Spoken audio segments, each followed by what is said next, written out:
Hello fighters, welcome to back on G fighters. This is Saurabh Tiwari and you at G fighters. दोस्तों, जैसा कि आप सभी का पता होगा कि आप सभी के प्री बोर्ड्स चल रहे हैं। आज हम आप सभी के लिए लेकर के आए हैं होम साइंस। इतना कमेंट आ चुका है कि सर होम साइंस का प्री बोर्ड पेपर दे दीजिए, होम साइंस का, होम साइंस का, होम साइंस का। तो फाइनली आप सभी के लिए लेकर के आ गए हम होम साइंस का पेपर। अब जिन लोगों का प्री बोर्ड हो गया है वो बैठ करके क्वेश्चंस मैच करेंगे कि कितना क्वेश्चंस उनका सही गया है, कितना गलत। जिन लोगों का प्री बोर्ड नहीं हुआ है वो भी आराम से बैठ करके क्वेश्चंस को देखेंगे, नोट डाउन करेंगे, समझेंगे, क्योंकि क्वेश्चंस आएंगे।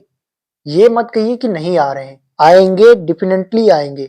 मैं बोल रहा हूं। ओके, तो चलिए बिना देरी के हुए स्टार्ट करते हैं। आज हम कक्षा 10वीं गृह विज्ञान होम साइंस 2026 का पेपर लेकर के आए हो प्री बोर्ड का, जिसका पेपर कोड है 823 BAN। Paper code 823 BAN। अब चलिए, जैसा कि आप सभी को पता होगा कि हर पेपर के भांति इस पेपर में भी आपको 70 नंबर मिले हैं। ठीक, 3 घंटा 15 मिनट इसमें भी मिलेंगे। आपके प्रारंभ के 15 मिनट क्वेश्चन पेपर को पढ़ने के लिए दिया जाता है। उसके बाद आपके पेपर को 2 खंड में डिवाइड किया गया है, खंड आ और खंड बा। एक बात और क्लियर कर दें, हम इसी लेक्चर में दोनों खंड को देखने वाले हैं, तो ये मत कहिए कि आपको डबल लेक्चर मिलेगा। एक ही लेक्चर में आपके दोनों खंड क्लियर कर देंगे। चलिए बस देखते रहिए, चैनल को सब्सक्राइब कर लीजिए, अपने मित्रों को भेज दीजिए, जिनका प्री बोर्ड नहीं हुआ है उनके पास भी सेंड कर दीजिए ताकि उनको भी हेल्प मिल सके। खंड आ है, जिसका क्वेश्चन है खंड आ का, ये देखिए। खंड आ जो है वो 20 नंबर का MCQ होगा। ठीक, एक क्वेश्चन का 1 नंबर, एक क्वेश्चन का 1 नंबर, तो 20 क्वेश्चन का 1 से गुणा कर दो तो कितना हो जाएगा, 20 नंबर। अर्थात आपके 20 नंबर के MCQ होने वाले हैं।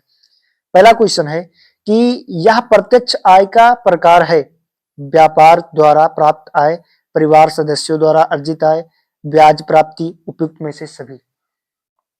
प्रत्यक्ष आय तो व्यापार द्वारा प्राप्त आय, पारिवारिक सदस्यों द्वारा अर्जित आय और ब्याज प्राप्ति, अर्थात ये तीनों सब क्या है, सही है, अर्थात उपयुक्त सही। विकल्प नंबर डी, पहले का option number D is right. क्या होगा, डी इज राइट होगा। अब चलिए अगले क्वेश्चन पर आते हैं। यदि चीनी का मूल्य 36 रुपए प्रति किलोग्राम है तो 2.8 किलो चीनी का मूल्य क्या होगा? तो 36 गुणे 2.8 है ना, 36 2 गुणे 8 कितना हो जाएगा, 90। अर्थात दूसरा का option number C is sorry, दूसरा का option number B is right. दूसरा का बी इज राइट ऑप्शन।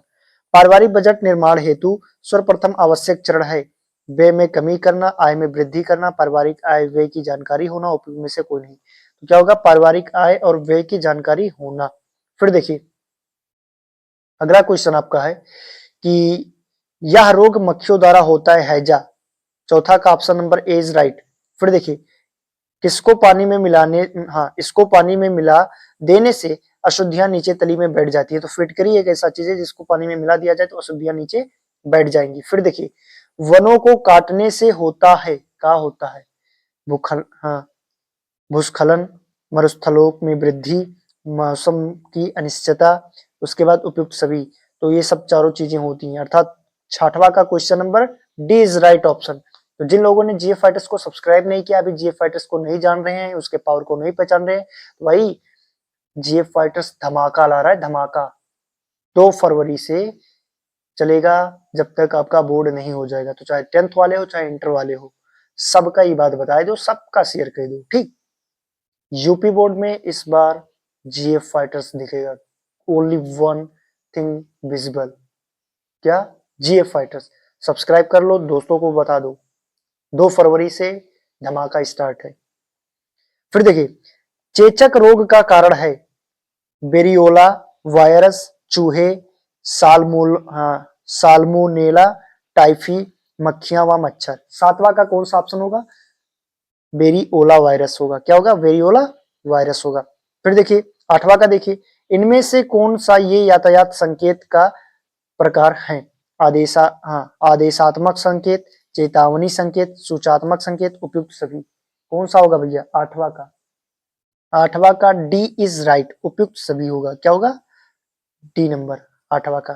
फिर देखिए 9वां, यदि एक व्यक्ति अच्छा वाहन चालक है तो वह तब भी सीट बेल्ट का प्रयोग करेगा, ये और बी दोनों, दुर्घटना नहीं होगा, सीट बेल्ट का प्रयोग नहीं करेगा। अब आप बताओ, आप अच्छा चालक हो, आपका लग रहा है कि आप गाड़ी अच्छा चला लेते हैं, तो क्या आप सीट बेल्ट का प्रयोग नहीं करेंगे? अरे नहीं करोगे तो ठोक दोगे, इसीलिए करना पड़ेगा ना भाई। तो क्या करोगे, जीए फाइटर्स को सब्सक्राइब करना पड़ेगा अगर चाहते हो कि आप एक अच्छे चालक बने, अर्थात अच्छे नंबर प्राप्त करें, तो आपको सीट बेल्ट के तौर पर जीए फाइटर्स को सब्सक्राइब करना पड़ेगा, उससे जुड़ना पड़ेगा, तभी आप कल्याण होगा, है ना। तो इसकी टेंशन छोड़ दो कि पेपर में क्या होगा कैसे आएगा, वो सब मुझ पर छोड़ दो, बस ये देखो कि जीए फाइटर्स का है उसको पकड़ो, सब्सक्राइब करो, दोस्तों को भेजो। अब देखिए अगला क्वेश्चन, यदि एक व्यक्ति अच्छा वाहन चालक है, वह दुर्घटनाग्रस्त नहीं होगा, सीट बेल्ट का प्रयोग नहीं करेगा, तब भी वह सीट बेल्ट का प्रयोग करेगा, चाहे जो भैया सीट बेल्ट के हमेशा प्रयोग की हो। ऑप्शन नंबर सी, 9 का ऑप्शन नंबर सी सही रही। यह सिलाई किट में शामिल नहीं होता, सुई, हाँ मिल्टन चाक, सिलाई मशीन, छोटी कैंची का नहीं शामिल होता है। सिलाई मशीन एक बड़ा पात्र है, बड़ा मशीन है, वो का सिलाई किट बनाए शामिल कर सकते हो। कैसे? सिलाई किट एक डब्बा या चम्मी होता है आपके यहाँ, है ना। जो लड़कियां सिलाई करती हैं उनसे पूछ लो, या जो लड़के करते हैं। चलिए अगले क्वेश्चन पर आते हैं।